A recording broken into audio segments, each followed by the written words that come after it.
नमस्कार, बहुत स्वागत है आपका। आप देख रहे हैं गणपति एस्ट्रोलॉजी सीक्रेट। तुला राशि। शनिदेव राहु के नक्षत्र में प्रवेश करने जा रहे हैं 3 अक्टूबर को। अब राहु के नक्षत्र में, सतभिषा नक्षत्र में जब शनिदेव आएंगे तब आप तुला राशि के ऊपर इसका क्या प्रभाव पड़ेगा ये तो जानेंगे ही, साथ भी जानेंगे कि वक्री अवस्था में शनिदेव, अब करीब 1.5 महीने का समय बचा है, तो आपकी लाइफ में ये वक्री जो अवस्था है इसका क्या फल मिलेगा। साथ ही आप, सबसे जो बड़ी बात है कि जब वो मार्गी होंगे तब कैसी स्थिति रहेगी, वो कौन से उपाय हैं, वो कार्य हैं जो करने से शनिदेव शुभ फल देने पर आ जाएंगे। देखिए, राहु का नक्षत्र शतभिषा नक्षत्र है। अगर हम ज्योतिष की माने तो शनिदेव राहु दोनों को ही क्रूर ग्रह कहा गया है।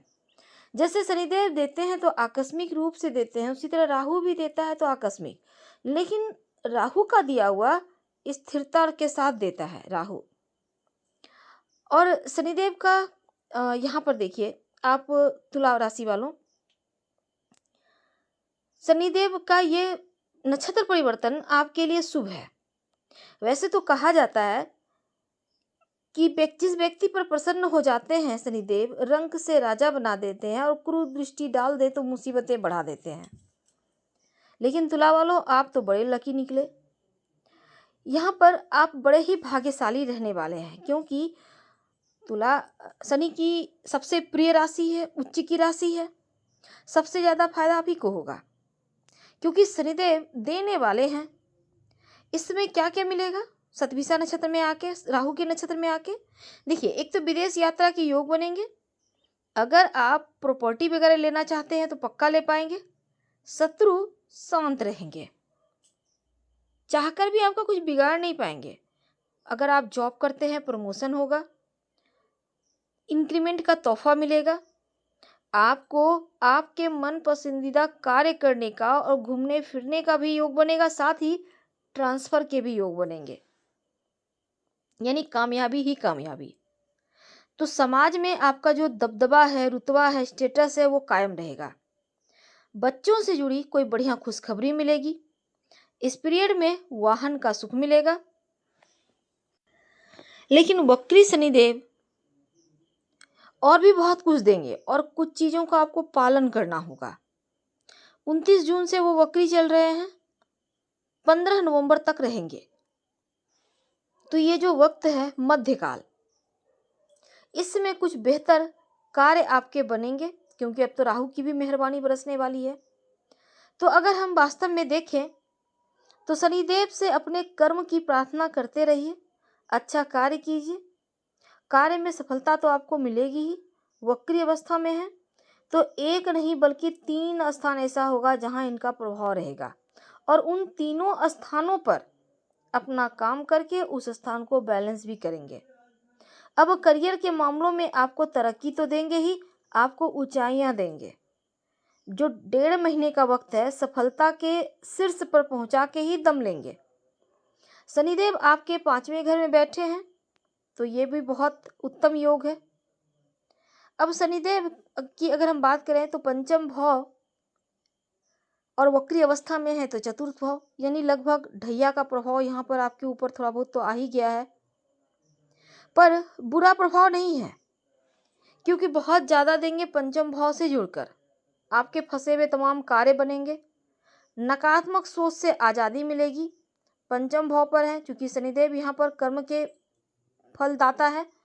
तो संतान, यदि संतान के लिए कोई आप कुछ करना चाह रहे हैं, उनकी पढ़ाई लिखाई के लिए, उनके लिए, करियर के लिए, तो ये वक्त बढ़िया है।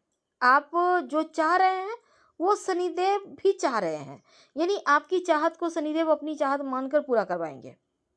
शेयर मार्केट का भी भाव है पंचम भाव, तो शेयर मार्केट में पैसा वगैरह अगर डाल के रखा है, यकीन मानिए चेक करते रहिए, पैसा तो बढ़ना ही है।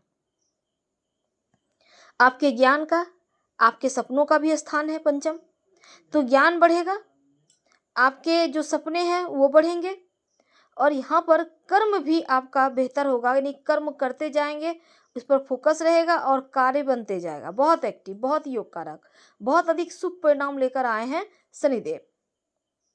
तो यहाँ एक्टिवेट हो चुके हैं और आपको यहाँ से फल भी मिल रहा होगा। अब देखिए पंचम भाव से निकल कर छठे भाव में जाएंगे मार्च के बाद।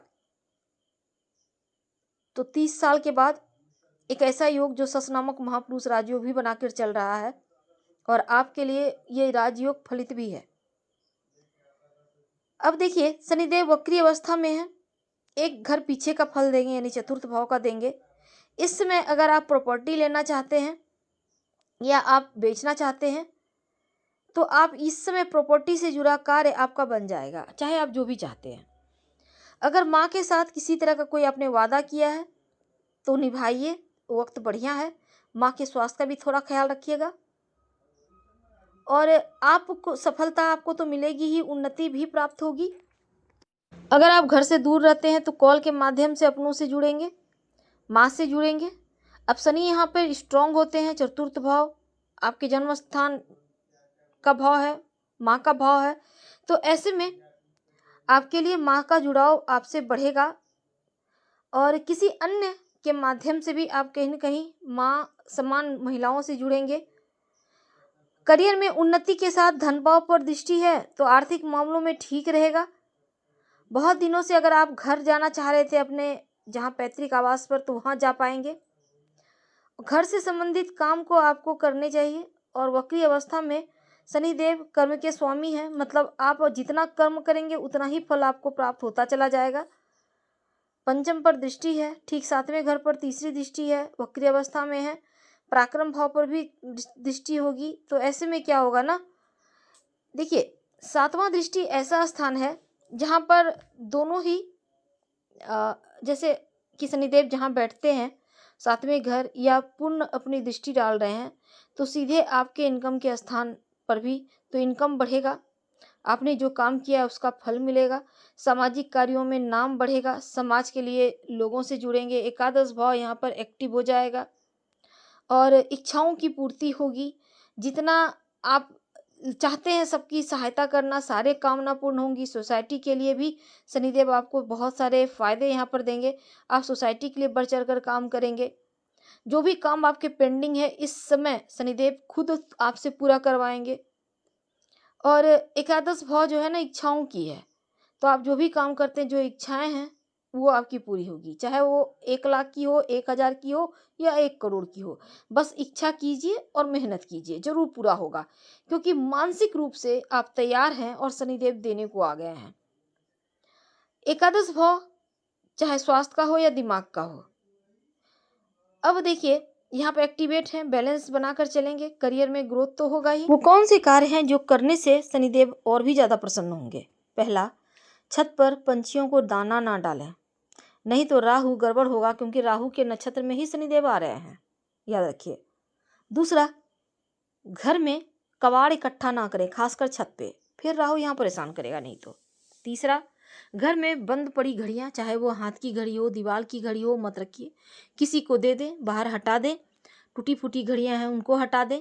अगर अच्छी अच्छी घड़ियां हैं आप उसमें सेल लगवा लें ताकि वो चलती अवस्था में रहे। और हमेशा घड़ी की सुई स्लो नहीं रखना है, फास्ट रखना है, सेकेंड भर ही रखें पर रखें, ठीक है। जूते चप्पल को सजा कर करीने से संभाल कर रखें और हमेशा साफ करके जूते चप्पल पहने, गंदे मत पहनिएगा। मकड़े के जाले घर में मत लगने दें, नहीं तो यहाँ पर फिर परेशानियां बढ़ेगी। जो भी बंद पड़ा हुआ घड़ी वगैरह है या टूट फूट गया है तुरंत निकाल कर हटा दें। इस समय आप किस घड़ी में सेल वगैरह डाल के किसी को दान भी कर सकते हैं, ऐसा नहीं कि नहीं कर सकते हैं, लेकिन खिड़की के ऊपर, दरवाजे के ऊपर घड़ियां मत टांगिए, तुरंत हटाइए, ये बिल्कुल सही नहीं है। 30 साल के बाद यहाँ पर आपके लिए सस नामक महापुरुष राजयोग बन रहा है तो इसका फायदा उठाना चाहिए। शनिदेव को बैंक बैलेंस का भी कारक माना गया है। साफ सफाई से रहें, चीज़ों को मैनेज करें, जो हमने कहा है तमाम चीज़ों को फॉलो करें, यकीन मानिए बैंक बैलेंस जरूर बढ़ेगा। ओम संग शनिश्चराय नमः रोज शाम में 5 बार।